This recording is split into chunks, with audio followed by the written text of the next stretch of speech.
Aujourd'hui sur le net, le scandale du lait maternisé frelaté mobilise la toile chinoise. En Biélorussie, l'opposition fait entendre sa voix à l'approche des élections législatives. Et les brèves du jour.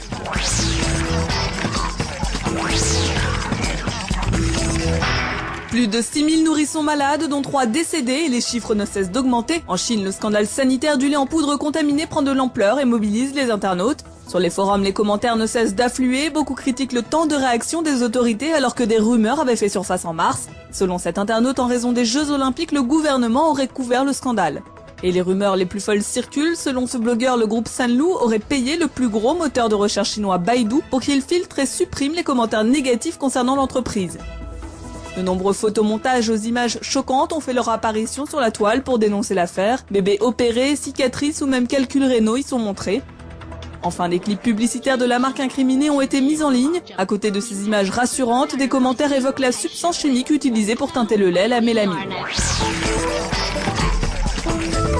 En Biélorussie, à l'approche des élections législatives du 28 septembre, les opposants à l'actuel président Alexandre Loukachenko se mobilisent en ligne pour dénoncer les dérives autoritaires du régime.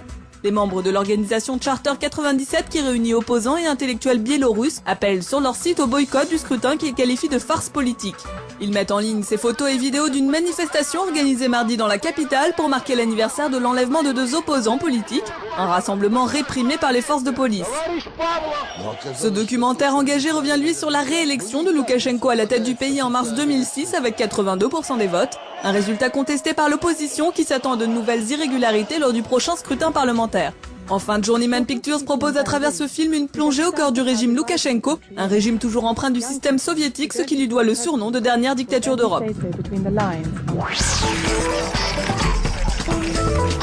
Permettre aux internautes de rendre hommage sur le net ou d'en savoir plus sur leurs proches ou des célébrités décédées, voici l'objectif du site tributes.com. Chacun peut poster l'annonce d'un décès gratuitement, mais au-delà de 300 mots, et pour créer une annonce multimédia, le montant est de 80$ par an. Grâce aux informations glanées sur les sites de généalogie ou le site de la sécurité sociale, tributes.com possède déjà les dates de trépas de 84 millions d'Américains.